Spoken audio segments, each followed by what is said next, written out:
uangnya itu jangan disimpan di bawah bantal. Hama, maaf, babi hutan dan hama monyet. Salah satu PR bagi calon pemimpin kita yang terpilih nanti mengentaskan atau merubah deh grade kemiskinan tadi, Pak, ya. Bupati kita ke depan, Pemda lah khususnya, Pemda Aceh Singkil, memikirkan ini. SMK-nya itu bikin kayak gitu loh. Selain Pak Oyon dan Pak Dol, menurut Bapak nih, selain mereka yang cocok jadi pemimpin itu siapa, Pak?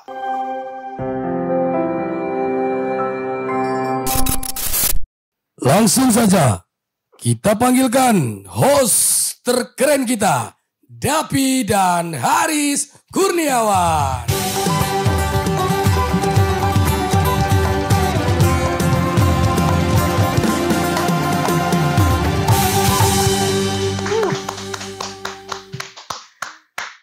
Oke, Assalamualaikum warahmatullahi wabarakatuh. Waalaikumsalam warahmatullahi wabarakatuh. Selamat datang di Podcast Radio Extra FM. Wah, Extra FM. Ini kelamaan kita nggak bareng-bareng nih, Riz. Betul. Biasa sama Dian, tapi dia lagi sibuk nih ya. Iya. Agak 2 minggu juga kita nggak main podcast nih ya. Sudah. Ya, mungkin pemirsa di rumah juga sudah rindu gitu ya kan. Yuhu. Apa nih episode terbaru dari podcastnya Radio Extra FM ya, karena 2 episode lama tuh selalu mengundang dari tim sukses ya, dari tim pemenangan baik pasangan nomor urut 1 maupun nomor urut 2 ya, karena memang yang lagi anget itu adalah pilkada Aceh Singkil. Berapa hari lagi tuh, Riz? Sampai tanggal 27 ya. 27 Sekarang ya. tanggal 9. 9 ya. Berarti 18 hari lagi. 18 hari lagi. Oke, nggak terasa ya. Nggak terasa. 18 hari lagi. So pasti ya kita sudah harus memastikan diri kita itu terdaftar. Ya, jangan sampai ini sudah berkampanye belakangan rupanya kita nggak terdaftar dari jadi hak pilih gitu kan, rugi juga kita kan. Oke, sebelum kita hadirkan bintang tamu kita pada episode kali ini, kita ngobrolin dulu nih mengenai apa yang lagi rame di Aceh Singkil seminggu ke belakang nih, Riz. Iya, kemarin beberapa hari yang lalu sih kampanye kampanye yang diawali kampanye 02 di lapangan Mariam Sipoli. Di Mariam Sipoli ya kan. Ada beberapa artis. Artis Ipang nasional ya. Ipang ya, penyanyi daerah tuh ya kalau nggak salah. Satu lagi Lola KDI ya, dan 3 kalau nggak salah. penyanyi lokal lainnya ya. Nanti menyusul nih pasangan nomor urut 1 di tanggal 16 di Mariam Sipoli. Terus tanggal 17 di alun-alun Singkil. Baru nanti penutupnya tanggal 23 itu 02 di alun-alun Singkil ya.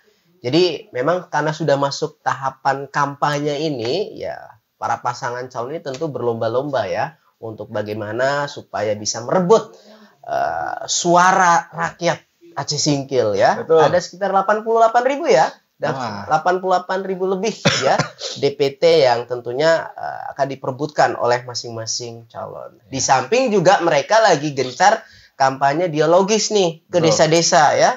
Jadi ya rame ya. Belum lagi di media sosial gitu, Riz ya. Rame Ya.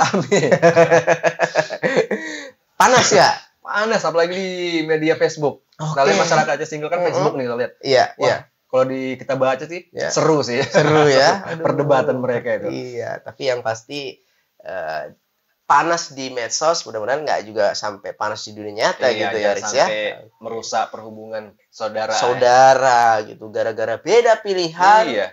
Ya kan, sesama saudara, sesama teman, bahkan yang biasanya duduk semeja ngopi gitu kan. Kok udah lain beda ngopi? Apa jawabannya? Karena beda pilihan gitu ya. Wah, jangan deh ya. Oke deh.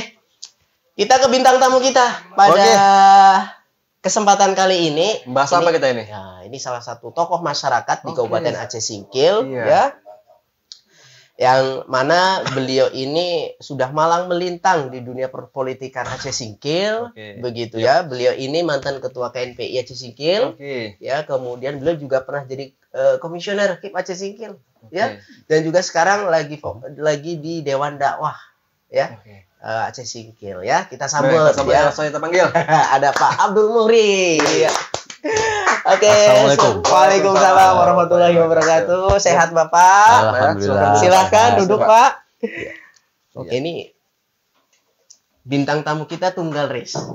sendiri ya. Iya. Oke, sehat Pak ya? Alhamdulillah sehat. Alhamdulillah. Apa kesibukan sekarang nih Pak? Gimana ya, udah di sosial lah sekarang, sosial kemasyarakatan. Kan. Sekarang kebetulan di Dewan Dakwah, ngajak orang sambil cari dunia ini, mikirkan juga akhirat. Wah, Insya Allah. Jangan lupa. Iya, betul. Maksudnya kan kalau bisa kita selamat di dunia, selamat di akhirat. Sehat jiwanya, sehat badannya, sehat juga dompetnya.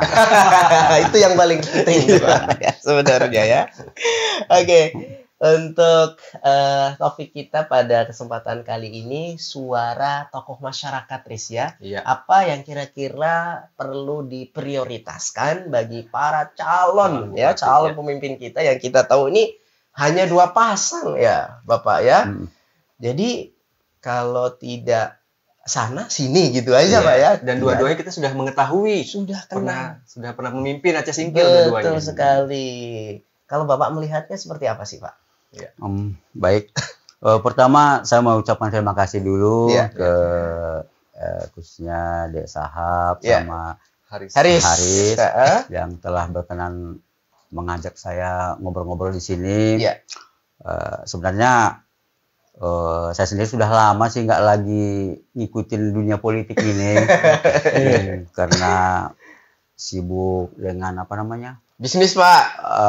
Dibilang bisnis kecil-kecilan ya, UMKM. UMKM. Itu pun bukan usaha kecil, usaha mikro. Jadi juga terima kasih pada Ekstra yang telah berkenan. Sebenarnya dari dulu kita udah sering, Ekstra FM ini udah nggak lagi asing lah. Bagi Bapak. Dulu komisioner sudah jadi bintang tamu di Radio Ekstra Pak ya. Ekstra ini kalau kami sendiri waktu di KIP kita apresiasi. Satu-satunya radio di Aceh Singkil ini yang betul-betul hingga sekarang masih komit terhadap sosialisasi Radio Ekstra FM, mensosialisasikan kepada pemilih gimana, pokoknya luar biasa lah dari dulu, sejak kita kenal sejak 2003 waktu itu saya komisioner pertama di Aceh Singkil ini, waktu masih KPU namanya di Aceh. Kita mau mulai dari mana ini ya? Dari mana aja boleh Pak. Kayaknya kan kedua pasang ini, kedua-duanya ya menawarkan kebaikan. Betul Pak, betul. Tentu kan kita suka yang baik-baik. Cuma kata orang di antara baik-baik ini ada pilihan yang terbaik lagi. Nah, jadi saya sendiri dengan pertanyaan ini agak gimana ya? Jawabnya gimana nih ya? Karena kan ketika saya baca program 01, bagus semua. Baca program 02, bagus semua. Tapi kita nggak bisa milih dua-dua ya. Nggak bisa Pak. Harus salah satu. Tapi saya pikir gini, yang paling nomor 1 ya, melihat perkembangan Aceh Singkil sekarang, mungkin lebih kedua pasang ini lebih fokus ke ekonomi. Ekonomi Pak ya. Kenapa ekonomi Pak? Tapi ini kita belak-belakan gini, sejak beberapa tahun terakhir ini, terutama sejak ada yang pandemi itu, Pak ya, benar. Itu ekonomi kita memang khususnya Aceh Singkil ini agak turun jauh. Iya, benar. Kita kan harus melihat juga ke belakang bagaimana banyak sekali sekarang kejadian-kejadian di Aceh Singkil ini, misalnya bagaimana sekarang perusahaan-perusahaan ngeluh, misalnya sawitnya hilang, berondolan masyarakat, diambilin aja sama orang tanpa izin. Nah, kemudian sekarang rasanya masyarakat kita juga nggak ada lagi rasa malunya pergi ke perkebunan itu goni ngutip segala macam. Bahkan ada juga ketangkap. Nah, kemudian juga bagaimana masyarakat kita sekarang, terutama yang muda-muda, yang masih masa-masa produktif lah kan, ternyata banyak yang jadi pengangguran. Kenapa ini terjadi pengangguran? Nah, karena ya tidak ada lowongan mungkin. Atau ada lowongan tidak sesuai dengan skill yang kita miliki. Nah, ini yang mungkin perlu, kalau menurut saya, fokus ke ekonomi. Ini deh Sahab, beberapa hari yang lalu ada ternyata sebuah swalayan yang udah sangat terkenal lah di Indonesia ini. Kebetulan buka cabang baru di Kampung Blok 6. Lalu ada penerimaan karyawan gitu Pak ya? Iya, penerimaan karyawan hanya beberapa orang, nggak sampai 10 orang yang dibutuhkan. Saya sedih melihatnya, Dek Sahab. Jadi ternyata yang antri untuk wawancara itu ratusan orang. Ya Allah, sudah segitu sedihnya. Kenapa ini? Berarti mungkin daerah ini tidak memberikan peluang kerja yang cukup untuk putra putri kita. Itu dia. Menandakan lapangan pekerjaan itu masih terbilang minim begitu Pak ya. Sebenarnya kalau melihat perusahaan-perusahaan di Aceh Singkil ini banyak, besar-besar. Sebenarnya mungkin nggak sebegitunya pengangguran ini. Cuma jadi ini mungkin menjadi PR juga kepada pemimpin kita nanti. Mengapa ini terjadi? Sekali lagi, apakah karena kita memang kurang keahlian atau nggak sesuai, atau memang para industri-industri ini, pabrik-pabrik ini atau perkebunan-perkebunan ini tidak menerima kita, mungkin mengutamakan dari luar. Nah sekarang kalau ada pihak independen yang mau memeriksa, bisa dicek itu berapa persen sih sebenarnya orang Aceh Singkil yang bekerja di perusahaan itu. Seperti itu saya pikir dan itu menjadi siapapun nanti yang terpilih menjadi pemimpin kita, baik 01 maupun 02, ini perlu segera dicarikan solusinya. Nah, kemudian juga bagaimana kebijakan kita di Aceh Singkil ini yang selama ini kan, dan ini menjadi PR bagi yang akan terpilih. Iya, betul. Kita misalnya di daerah Ujung Bawang, itu kan ada produsen tukang pandai besi. Tetapi mereka kewalahan memasarkan kemana? Mereka pergi ke perusahaan. Perusahaan ternyata, pada umumnya perusahaan di Aceh Singkil ini, ternyata belanjanya ke Medan. Gitu ya. Nah, sekarang pemerintah yang akan datang harus mencari solusi ini. Seumpama begini, ternyata perusahaan tidak mau menerima produk kita yang dari Ujung Bawang tadi, mungkin kurang bagus, kurang rapi dan sebagainya. Disitulah peran pemerintah daerah kita, bikin pelatihan. Nggak bisa, biayanya kalau kirim keluar mahal, datangkan kemari. Seperti itu dia. Nah, dan saya pikir juga nanti ke depan ya, Radio Ekstra ini makin dituntut perannya lah untuk lebih memberikan kritikan lah. Kritikan terhadap siapapun nanti yang jadi pemimpin. Jangan nanti gini. Misalnya kan Ekstra ini kerjasama dengan pemerintah daerah. Jangan jadi sungkan-sungkan. Karena udah ada kerjasama, kritikannya yang cantik. Gitu dia. Menarik nih ya, memang kita di-update oleh berbagai perusahaan di Aceh Singkil, tapi dengan hadirnya perusahaan tersebut masih belum maksimal begitu ya Pak ya, peran yang diberikan terhadap masyarakat khususnya yaitu tadi pengusaha, belum lagi pengusaha yang lain begitu Pak ya kan, karena belum lagi juga kita sebenarnya punya sekolah atau kampus begitu Pak ya, yang katakanlah STIP ya, punya lulusan yang di bidang di pertanian ataupun perkebunan begitu Pak kan. Setiap tahunnya mereka pasti meluluskan sarjana dong Pak ya.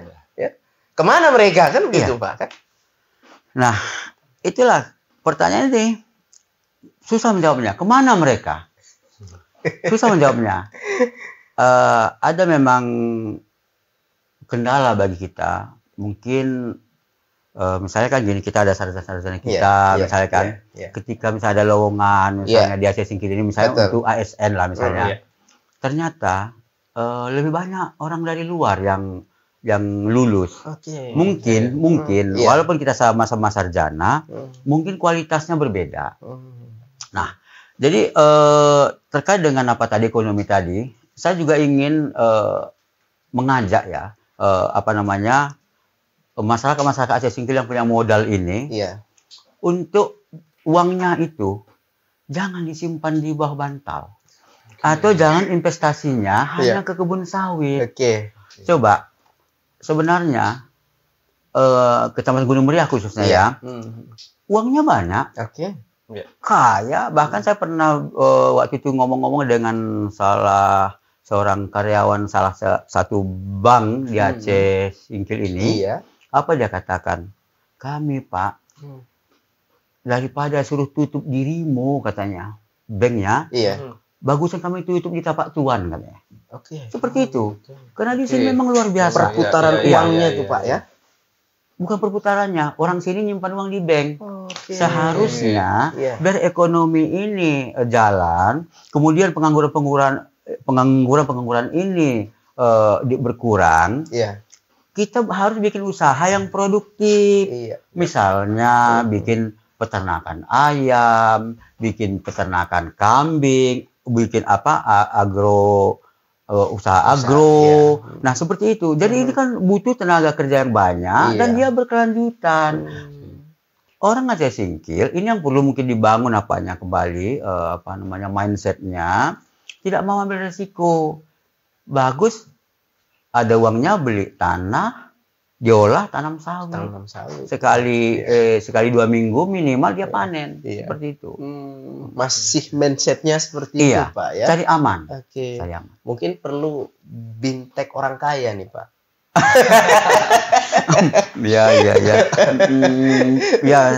Supaya yang punya modal ini ya kan tergugah hatinya untuk membuat usaha baru generasinya.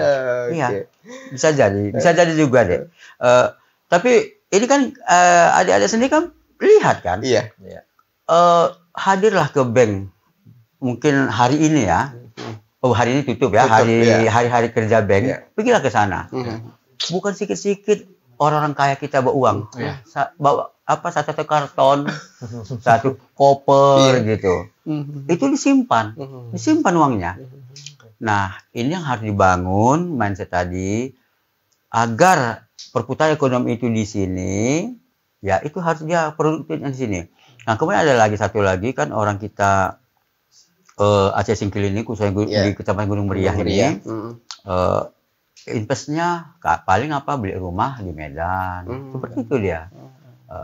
Nah, padahal itu kan kenapa tidak di sini yang kita bangun, kita kembangkan. Nah, yang juga perlu kita di Aceh Singkil ini kan misalnya tentang SDM misalnya kan.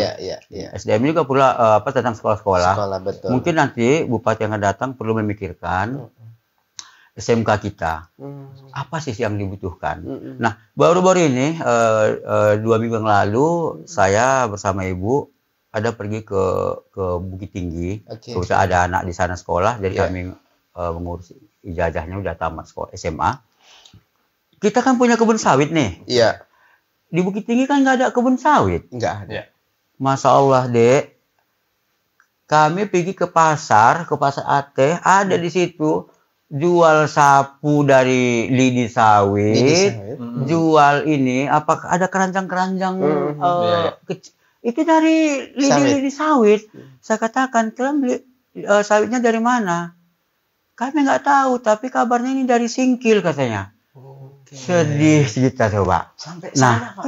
Mengapa tidak SMK kita ini? Nah, inilah kembali ke kebijakan tadi. Bupati kita ke depan, Pemda lah khususnya, Pemda Aceh Singkil, memikirkan ini. SMK-nya itu bikin kayak gitu loh. Yang linear, Pak, sama sumber daya yang ada di Aceh Singkil. Lidi kita itu, waduh, kerajinan lidi sawit, kerajinan bambu. Kenapa orang bisa? Kenapa kita nggak bisa? Itu maksudnya, Adek. Ya, bahkan saya sempat ngobrol sama salah satu pengusaha lidi sawit yang kayaknya udah pindah, Pak. Dulu di depan pos pemadam Brimo. Mereka bisa kumpulkan berton-ton lidi sawit itu dari masyarakat ya kan? Yang mereka ambil lidinya itu ya dari pelepah yang udah nggak terpakai gitu, Pak. Iya. Mereka jual sampai ekspor loh, Pak, ke luar negeri, ke India, ke Cina. Dan itu kalau kita lihat masih beberapa, bahkan baru satu saya lihat itu, Pak, beliau ya. Bertonton dia kirim ke Medan, dijualnya ke luar negeri, Pak. Ya, jadi nanti Adek bersama Ekstra sampaikan sama bupati terpilih. Gitu, sampaikan itu. Kadang gini, kami masyarakat kecil ini karena nggak ada corongnya, mungkin didengarkan juga, cuma nggak diterima. Kalau Ekstra mungkin didengarkannya segan dia menolak. Gitu. Oke, ini memang kalau kupas ekonomi ini luar biasa ya Pak ya, karena ya belum lagi umpamanya nih, ya kan kita di Aceh Singkil yang kita tahu 3 kampus itu, belum lagi anak Aceh Singkil yang memang kuliah di luar Aceh Singkil, mereka kan balik loh Pak ke Singkil Pak kan? Ya mereka balik, ini mau ngapain itu kan? Inilah kebetulan saya ada anak kuliah di UIN Sumatera Utara, jurusan komputer. Lalu anak ini insya Allah tanggal 20 ini akan wisuda. Lalu dia bercerita kepada saya, ayah, nanti ketika saya sudah selesai kuliah ini, saya kemana katanya. Saya lihat di Aceh Singkil ini, peluang untuk jurusan saya ini agak sulit katanya. Jadi saya katakan pada anak saya, ya kalau memang di sini sulit, carilah di tempat lain. Nah, ini kan karena jawaban ini, karena memang kita melihat juga di sini peluang itu memang nggak ada. Nah, kemudian karena anak kita tadi juga komputer, kemudian bagian dapat desain apa untuk dibikin ini yang kreatif itulah. Jadi kalau di sini dia kan memang peluang sangat lebat. Nah, kebetulan dia masih di Medan, masih sambil kuliah udah ada juga dia bikin. Jadi saya katakan kalau memang di Medan ada, udah di Medan aja. Nah, jadi itulah menjadi PR memang bagi pemimpin kita yang akan datang nanti terpilih tadi. Salah satu begini, salah satu kandidat ini kan misalnya menawarkan seragam sekolah bagi yang miskin. Iya betul, seragam gratis Pak ya. Gerakan itu bagus. Saya pribadi mengapresiasi itu. Berarti ada perhatian terhadap kaum yang kurang mampu. Betul. Tetapi sebenarnya Dek, kalau menurut saya seragam itu kecil. Paling 1 tahun kita menghabiskan seragam ini 2 pasang. Kita katakan 1 pasang 300.000, itu udah standar lah, udah bagus itu kan. Berarti 1 tahun itu 600.000, ya kan. Nah, itu sebenarnya kecil. Yang besar itu apa? Kan gitu. Yang besarnya apa? Biaya-biaya sekolahnya. Nah, misalnya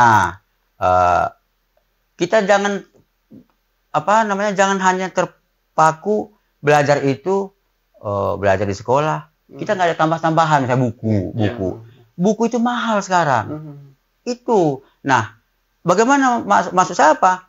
Perpustakaan umum kita, perpustakaan di sekolah-sekolah kita dilengkapi dengan buku-buku yang dibutuhkan Aceh Singkil ini. Nggak perlu dibahas nuklir di Aceh Singkil. Jadi nggak perlu dibeli buku tentang nuklir. Nggak ada gunanya. Bahas di sini bagaimana kerajaan menjalin lidi tadi, bikin dimsum misalnya. Itu langsung ke kehidupan. Nah, kemudian juga pemerintah daerah kita ini nanti sering-sering bikin pelatihan, sosialisasi, merubah mindset bahwa kita ini sekolah, kita ini sarjana bukan hanya untuk menjadi ASN, bukan hanya untuk menjadi karyawan di perusahaan. Mari ciptakan. Nah, kemudian gini, misalnya ada masyarakat kita yang mau berusaha, apa kendalanya? Ternyata modal. Nah, bagaimana pemerintah daerah kita memfasilitasi ini dengan perbankan? Nah, seperti itu. Nggak perlu banyak-banyak. Mungkin ya usaha-usaha kecil-kecil ini mungkin 25 juta, 50 juta. Difasilitasi oleh pemerintah. Nah, jadi hubungan dengan ekonomi tadi juga. Coba, Aceh Singkil ini adik-adik kan ngerti kan bagaimana daerah kita daerah pertanian, perkebunan, daerah perikanan ya. Selain sawit, saya mau tanya sama adik-adik berdua, pernah kalian lihat misalnya kebun pisang agak 2 hektar? Atau pernah kalian lihat misalnya kebun ubi kayu misalnya agak 1 hektar? Atau misalnya kalian lihat misalnya usaha misalnya penanaman jagung misalnya sampai misalnya 5 hektar. Saya sedih loh, Dek. Setiap saya baca berita, bahkan di Excel juga saya ada beritanya. Pejabat kita selalu panen perdana, panen perdana, panen perdana. Loh, kok kita perdana terus? Kayaknya ganti bupati, ganti bupatinya berganti. Perdana ya, Pak. Perdana. Ya, saya sering dengar di radio ekstra, perdana terus. Kok nggak ada panen kedua, panen ketiga? Yang hebatnya lagi adinda-adindaku, yang panen perdana ini kelompoknya itu juga orangnya. Nah, padahal, aduh. Nah, di Kampung Baru sampai Kuala Baru, tambak bisa dikembangkan. Tapi baru 1 orang yang ada bikin tambak kan? Itu pun yang bermodal, Pak, kan? Modalnya gede. Enggak, kalian udah tahu lah kan. Nah, coba kenapa tidak ini difasilitasi oleh daerah kita? Kita kan punya alat berat. Misalnya ada beko misalnya kan. Beko kita kan nggak hanya bikin paret. Kenapa nggak dibikin untuk bikin tambak? Nanti dibayar sama masyarakatnya. Seperti itu, Dek. Jadi ekonomi fokusnya. Ketika ekonomi ini sudah baik, nggak perlu lagi ada bantuan seragam untuk orang miskin, nggak perlu lagi ada bantuan misalnya misalnya orang kemalangan disumbang, nggak perlu. Bahkan nanti yang punya usaha yang udah sukses ini dia akan nyumbang lagi, dia akan bersedekah. Nah itu maksudnya kan. Jadi kemudian kan di mana-mana kan sekarang kita bangun sekolah, gedung. Tapi isinya nggak ada. Kualitasnya gitu ya. Kualitasnya nggak ada. Itu deh. Ya, memang menarik juga itu ya kan. Udah bangunannya megah gede, tapi kualitas pendidikannya tadi gitu Pak ya masih jauh dari harapan. Apa yang menyebabkan itu Pak? Kalau Bapak melihat, kenapa pendidikan kita di Aceh Singkil mungkin kita kata masih itu aja gitu Pak? Nanti kalau kita buka semua nanti kata orang pula nanti kenapa nggak kau aja jadi bupati? Kau nggak bapak jadi bupati kemarin itu. Pandai pula kau daripada kami katanya. Jadi tapi gini, mungkin kembali ke pertama mindset tadi juga bagaimana kita bisa merubah pola pikir kita itu jangan lagi project oriented. Itu dia. Jadi ketika itu yang dipikirkan oleh eksekutif, legislatif kita, maka Aceh Singkil hebat itu hanya mimpi. Nggak ada itu. Itu hanya omon-omon. Nggak ada.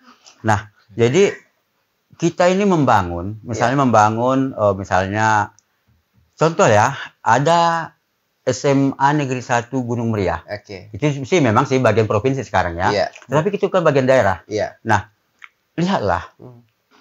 Coba dicek apakah peralatan, padahal sekolah SMA 1 Gunung Meriah itu sekolah rujukan loh. Favorit. Tapi lihatlah laboratorium IPA-nya. Sudahkah memadai? Kemudian guru-gurunya.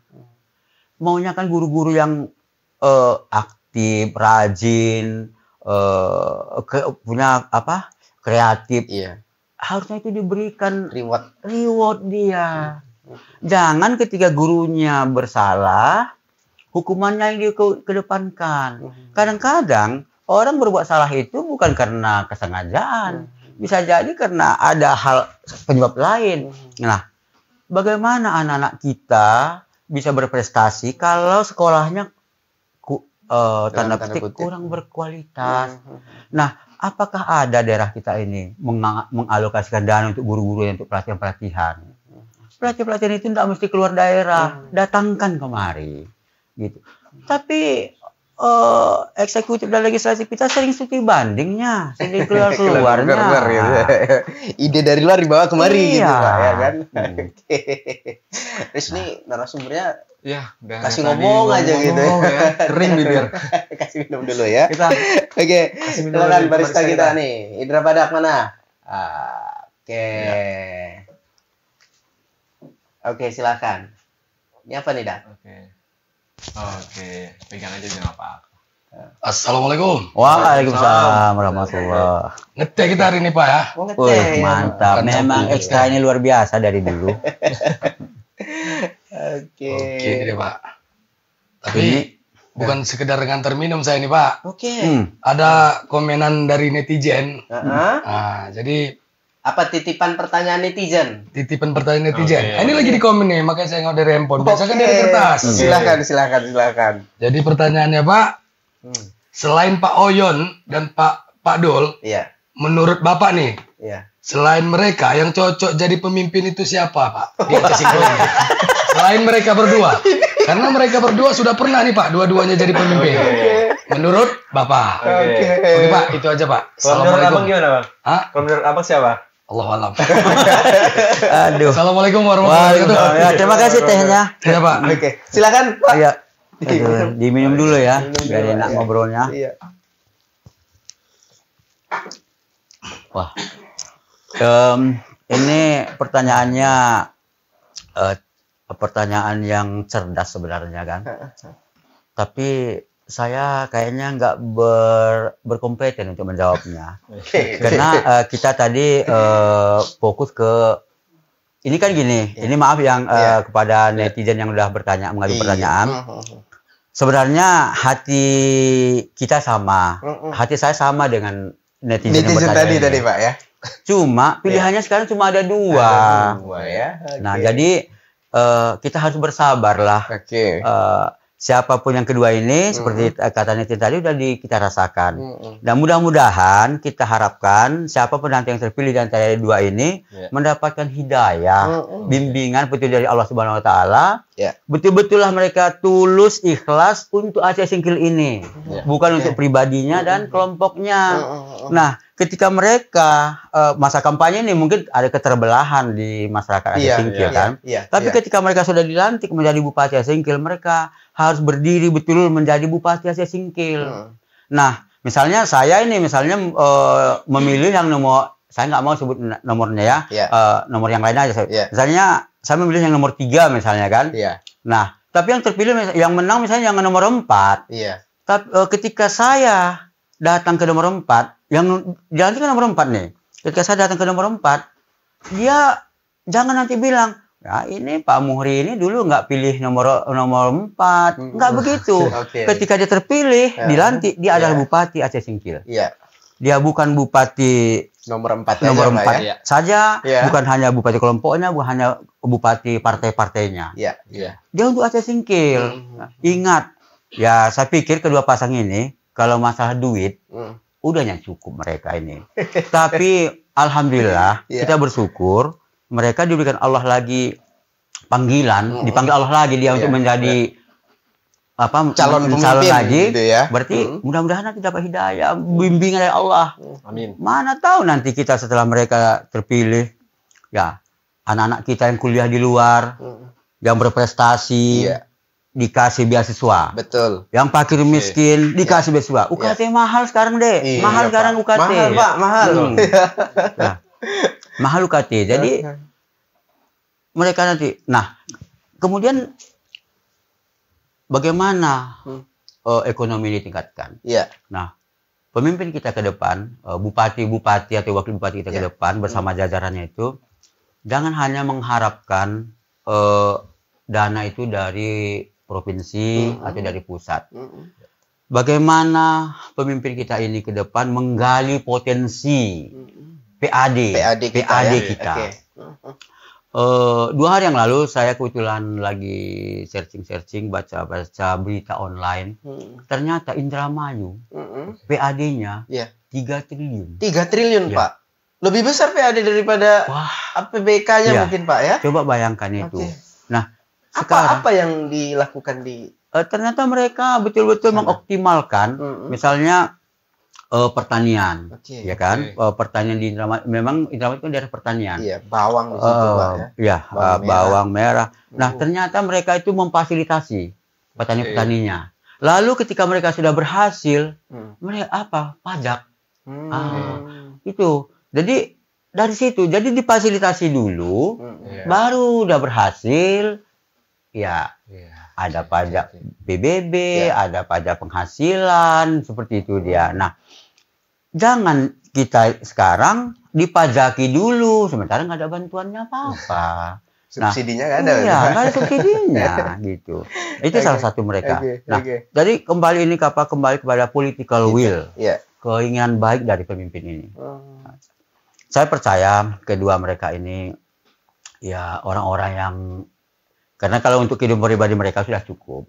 Betul-betul mereka ini ingin memang memajukan lah. Betul-betul memajukan. Karena cintanya terhadap Aceh Singkil ini. Bukan karena apa-apa. Bukan karena ingin terkenal, ingin lagi duitnya bisa. Bukan itu. Tapi betul-betul memang karena cintanya lah Aceh Singkil. Artinya apa ya? Harus ada upaya untuk meningkatkan PAD, Pak, ya. Iya, PAD. Di samping kita juga APBK kan semakin tahun semakin turun gitu ya. Belum lagi ada kemungkinan nanti dana Otsus Aceh habis gitu, Pak. Habis kan? ya. Sebentar lagi habis. Turun gitu kan, Pak. Kan nah itu kan tentu harus ada sebuah alternatif. Nah, salah satunya PAD, Pak, ya. Jadi belum maksimal PAD kita, Pak. Wah, kalau masalah itu memang belum. Itulah, tapi kita ini hanya sekedar menyarankan, menyarankan. Sebenarnya potensi kita masih luar biasa. Potensi lahan-lahan pertanian kita itu masih cukup luar biasa. Nah, jadi gini, selama ini kebijakan daerah kita adalah memberikan bantuan bibit, bantuan pupuk. Sebenarnya, Dek, pupuk bibit ini kecil. Itu hanya sekitar 0, sekian % daripada modal bertani di Aceh Singkil. Apa yang besar di Aceh Singkil ini kalau bertani? Di Aceh Singkil ini kan hamanya 2 yang berat. Hama, babi hutan, dan hama monyet. Nah, kalau babi hutan itu diberikan pagar, ya kan? Pagar. Kalau misalnya monyet itu harus memang dijagain. Nah, tapi juga bisa dengan misalnya apa? Pemerintah kita mengajak misalnya TNI, Polri untuk apa? Bikin klub-klub memburu itu. Nah, biasanya seperti di Nagan Raya, mereka kan ada klub itu. Babi hutan ini begitu dia diburu dia sekali, dia 1 bulan atau 2 bulan kemudian nggak datang. Nah, itu yang berat bagi kita. Hari ini petani kita menanam ubi, besok itu sudah diselesaikan sama babi. Nah, jadi maksud saya kan, mudah-mudahan ke depan bupati kita itu memberikan bantuan itu. Kalau bibit ini kecil, berikan pagar ya, pagar untuk tanaman-tanaman tadi. Nah, seperti itu menurut saya. Kemudian lahan-lahan pertanian kita nih, luas sekali masih. Luas, Pak. Ya, banyak yang harus bisa masih bisa yang dikelola gitu kan. Nah, kenapa misalnya, kenapa kita sekarang pisang datang dari mana, Dek? Dari Nias ya, Nias saja di kepulauan bisa. Kenapa nggak kita tanam pisang di Haloban yang konturnya mungkin cuacanya sama dengan di Nias? Nah, karena mungkin kita mengembangkan wisata kurang mampu. Ya udah tanamnya aja pisang di sana. Bayangkan, bayam dari Medan loh. Apa orang sini nggak bisa nanam bayam? Itu banyak kali, Dek. Cuma inilah, dan sayang sekali dari beberapa program unggulan dari kedua pasang ini, saya melihat, sangat bisa dikatakan tidak ada ke hal-hal ini. Kurang greget gitu, Pak. Iya, itu menurut saya. Baik, ini perbincangan kita semakin menarik ya. Ekonomi cuman banyak banget gitu ya, Riz ya. Oke. Salah satu PR bagi calon pemimpin kita yang terpilih nanti mengentaskan atau merubah deh grade kemiskinan tadi Pak ya, menjadi kesejahteraan. Masa kita mau miskin terus nggak sejahtera gitu Pak ya, walaupun hanya dalam data gitu Pak ya. Tapi Adinda berdua percaya kita miskin? Saya terus terang tidak sih Pak. Kayaknya sepeda motor di showroom kayak kacang goreng larisnya. Kemudian kafe-kafe di Aceh Singkil ini kayaknya malam-malam minggu terutama, wih luar biasa padat. Tidak menunjukkan itu daerah miskin sebenarnya Pak ya. Kemudian mobil apa yang keluar di Medan terbaru? Ada di sini. Ada di sini. Ada Pak ya. Kalau Adinda berdua hari-hari Jumat sore duduk-duduk ngopi di Simpang 4, perhatikanlah banyak orang Aceh Singkil ini berangkat ke Medan. Jadi masih percaya miskin? Saya rasa enggak juga nih. Nah, tapi gini, jadi mungkin daerah kita ini kenapa dipertahankan tetap disebut miskin? Karena kalau kita miskin ini banyak dapat bantuan. Bantuan lagi Pak ya. Nah, jadi ini keajaiban di negeri kita. Ini mungkin juga sampai ke skala nasional kan. Kalau orang kaya dikasih dia keringanan pajak. Kalau orang miskin dikasih dia bantuan. Yang tidak terperhatikan adalah kaum menengah. Ini saya memperhatikan. Nah, ketika ada pandemi hari itu, ketika kan ada imbas-imbas namanya, imbas corona dapat bantuan gitu kan. Nah, orang-orang yang dalam KK-nya ada satu orang saja bernip, itu udah nggak dapat lagi. Padahal harusnya kan dilihat dulu dia ASN, ada NIP golongan berapa. Entahnya dia golongan 1, entah golongan 2 kan. Nah, jadi terkait tentang kemiskinan tadi, makanya saya berharap bupati kita yang akan datang itu fokus ke ekonomi. Dengan ekonomi ini, masa kita lancar gitu kan, ekonomi lancar. Misalnya gini, tukang batu-batanya laku, tukang pasirnya laku, yang tukang beli batunya laku, tukang sayurnya laku. Ekonomi itu berputar jadi. Dengan ekonomi berputar ini tentu dengan ekonomi berputar kan terangkat harkat martabat masyarakat kita Aceh Singkil ini. Dengan ekonomi ini, ekonomi yang sudah bagus tadi, apa yang nggak bisa kita lakukan? Nggak perlu lagi pemerintah Aceh Singkil ini memikirkan bantuan miskin. Nggak perlu lagi. Bila perlu bahkan orang-orang kita yang sudah berdiri ini menyumbang dia lagi. Nah, seperti itu. Nah, tapi di balik ekonomi ini, saya juga ingin sampaikan juga kepada bupati kita yang akan datang, terutama tentang pendidikan ini. Sekarang kan sama-sama kita pahami bahwa pendidikan itu terutama perguruan tinggi. Ini harus kita juga akui bahwa di daerah kita memang ada perguruan tinggi. Tetapi orang-orang yang menginginkan kualitas yang lebih, tentu dia akan keluar. Nah, biaya pendidikan di luar ini cukup mahal. UKT juga mahal. Nah, ke depan kita harapkan bupati bersama jajarannya, bersama legislatif untuk memprogramkan bantuan itu jangan seperti yang dilakukan sekarang. Ada bantuan dari dari Majelis Pendidikan, Majelis Pendidikan Kabupaten. Itu dibagi rata kepada seluruh mahasiswa yang ada di luar. Di luar dan di dalam. Iya, di luar dan di dalam ya. Seluruh mahasiswa yang ada di luar dan di dalam. Nah, artinya memang tujuannya mungkin biar adil gitu semuanya dapat asas pemerataan. Tetapi sebenarnya kalau menurut saya bukan begitu keadilan yang diharapkan. Kita cukup bagi dua. Ada bantuan daerah ini untuk yang berprestasi. Orang-orang berprestasi, baik anak kaya, anak miskin, penting berprestasi, berikan bantuan. Nah, kalau berprestasi, misalnya mengapa tidak? Misalnya dia bisa nilainya memang AAA. Kenapa nggak diberikan bantuan UKT misalnya? Atau misalnya kalau nggak bisa 100%, 50%.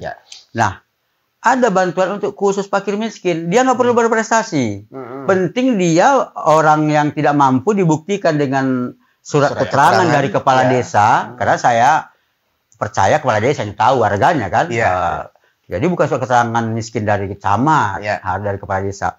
Surat keterangan miskin dari kepala desa, dia berhak mendapatkan bantuan itu semuanya. Siapapun dia, penting dia ada surat keterangan miskin, dapat bantuan. Nah, kemudian jangan seperti selama ini. Misalnya ada anak orang, misalnya anak seseorang misalnya berprestasi. Lalu kita semua bangga. Oh, si Polan itu berhasil juara ini, juara itu di dunia ini, dunia itu, olimpiade ini. Tapi pernah kita memikirkan bagaimana perjuangan orang tuanya menyekolahkan itu hingga seperti itu? Pernah nggak kita memberikan bantuan? Mungkin dia orang miskin, bantuan ongkosnya barangkali pergi ikut tes itu.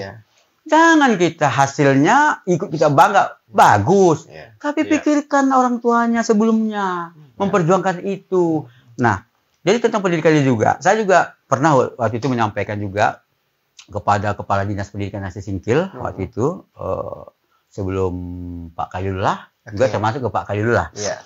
Kebetulan anak kita kan ada satu sekolah di SMA Plus Matauli. Sibolga. Kayaknya sekolah itu bagus. Maksud saya, mengapa tidak pemerintah Aceh Singkil untuk merekrut 11 orang setiap tahun dari setiap kecamatan satu. Jangan ada KKN-nya. Jangan karena anak Sipolan. Betul-betul karena yang 11 orang ini, kita kan 11 kecamatan. Setiap kecamatan ambil satu yang betul-betul berprestasi, biayai dia di sana sekolah. Bisa kalian bayangkan 10 tahun ke depan, 15 tahun ke depan kita akan surplus generasi. Jangan biarkan anak-anak ini berjuang sendiri. Ketika dia berjuang sendiri, dia sukses di luar sana, dia lupa kemari. Jangan salahkan dia lupa. Karena kita kita nggak ada andil, nggak ada perhatian gitu, Adinda. Itu tentang pendidikan tadi. Nggak hanya tentang pendidikan juga, Bang. Saya pernah dengar sedikit cerita seorang petani. Dia mempromosikan kebunnya, ada kebun buah lah saya katakan, promosikan ke luar. Jadi kerjasama sama luar daerah nih, Aceh Singkil. Nah, karena kerjasama luar daerah, otomatis atas nama mereka nih, atas nama luar daerah, bukan atas nama Aceh Singkil. Nah, jadi beberapa pemerintah daerah datang juga nih ke acara tersebut. Nah, tahu nih itu buah tadi dari Aceh Singkil. Terus pas disampaikan mungkin ada kayak sambutan, tidak disebutkan nama Aceh Singkil. Buah tadi bukan dari Aceh Singkil. Terus mereka kayak, loh, kenapa Aceh Singkil nggak disebut? Padahal tadi kata yang punya petani tadi, kenapa rupanya? Kan ini punya saya pribadi, saya bawa keluar. Soalnya daerah sendiri nggak ada ikut adil ke saya gitu. Kan itu, wah. Itu salah satu contoh tuh, Pak. Tapi benar, dia berjuang sendiri. Benar. Kecuali itu tadi sebenarnya empati kita memang kurang di sini. Orang kadang bahkan begini, orang sukses kita malah iri. Gitu. Ketika misalnya seseorang berhasil, misalnya anak tadi, kita bahkan bertanya, kok bisa anaknya itu? Gitu. Nah, jadi kan mungkin waktunya udah mungkin gini, ada juga satu hal penting selain kita tadi tentang fokus ke ekonomi dan tentang pendidikan. Ada juga mungkin saya pribadi lah mungkin mewakili mungkin masyarakat berharap siapapun bupati yang terpilih ini, baik nomor 1 maupun nomor 2, ke depannya itu mengangkat pejabat-pejabatnya bukan berdasarkan balas jasa, bukan berdasarkan balas budi, tetapi dia betul-betul menggunakan prinsip manajemen, the right man on the right place. Jadi berikan pekerjaan itu kepada memang yang ahlinya. Jangan orang misalnya dia sarjana pertanian, dibikin dia misalnya menjadi kepala PU misalnya. Jangan lagi misalnya dia ini sebenarnya pamong praja, diangkat menjadi kepala perkebunan.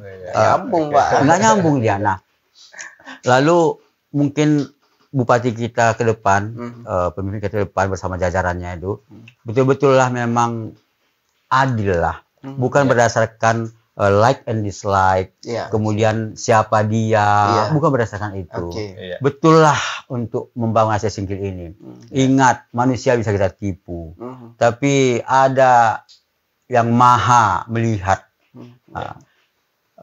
maha melihat segala perbuatan kita, dan semua perbuatan ini kan akan dipertanggungjawabkan kelak. Nah, jadi kemudian jangan lagi ada misalnya ketika misalnya kan ya kita harus akui lah, walaupun mungkin kalau bahasa apa cawe-cawenya ada juga ASN yang cawe-cawe. Jangan ketika misalnya menang misalnya kan lalu balas dendam, gitu. Jangan seperti itu. Kita jangan lagi kita budayakan budaya-budaya apa dendam-dendam itu. Betul-betul lah kalau mengangkat karena memang dia betul-betul profesional. Kenapa? Kalau saya pribadi seandainya kan memungkinkan, mengapa nggak Perdana Menteri Singapura kita undang kemari dari bupati kita ya Pak ya. Iya. Tapi ya tensi juga sudah mulai naik Pak ya, kalau lihat ya Pak ya, makin mendekati kan, baik di dunia nyata maupun dunia maya lebih panas lagi itu di Pak, medsos di medsos ya. Bapak main medsos juga kan? Ada juga lah, ada juga. Dan ini juga kalau menurut saya ini kalau dibiarkan berbahaya. Harusnya para pihak khususnya yang mengawasi gitu, pilkada ini mengambil tindakan. Karena memang sepertinya sudah saling sudah nggak lagi, udah kurang ke pribadi larinya Pak. Iya, ke pribadi. Jatuhkan gitu Pak ya. Jadi kita jangan karena kita suka seseorang lalu keburukan lawannya aja yang kita apakan. Yang kita suka ini juga ada keburukannya sebenarnya. Jadi sampaikan aja apa namanya? Apa yang menjadi programnya itu aja sampaikan. Adu gagasan lah Pak. Kemudian jangan pernah bawa ke pribadi. Jangan sampai gimana ya? Oh, dia mau jadi bupati, anaknya nggak terurusnya katanya. Jadi nggak mungkin kan? Kalau masalah itu tadi, Nabi Nuh aja anaknya ada yang nggak bisa dikasihnya nasihat kan. Jadi mari bersainglah, bertandinglah dengan tanpa membawa-bawa hal-hal pribadi. Nggak bagus itu, menimbulkan sakit hati. Nanti udah selesai pilkada, kita masih sakit hati. Saling sindir di media sosial ke pribadi dia kadang sudah sampai ke bully lah istilah sekarang dia. Semakin kesini semakin ramai yang bully itu di dia. Benar-benar ya Riz ya. Tapi mudah-mudahan nggak ada sampai terjadi saling pukul ya Pak ya. Jangan sampai itu. Bisa jadi pukul meja. Oke, terakhir nih mungkin closing statement deh dari Bapak nih. Ternyata sebentar waktunya ya. Iya Pak ya. Udah sejam lebih juga Pak.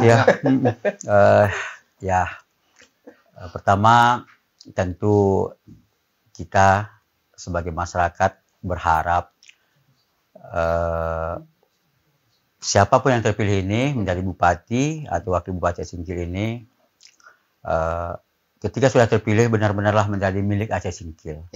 Semata-mata untuk kepentingan Aceh Singkil, semata-mata untuk kemajuan dan kesejahteraan rakyat seluruh masyarakat Aceh Singkil, tanpa membedakan dia suku apa, kelompok mana, agama apa. Ketika dia berKTP Aceh Singkil, itulah rakyat Aceh Singkil keseluruhannya.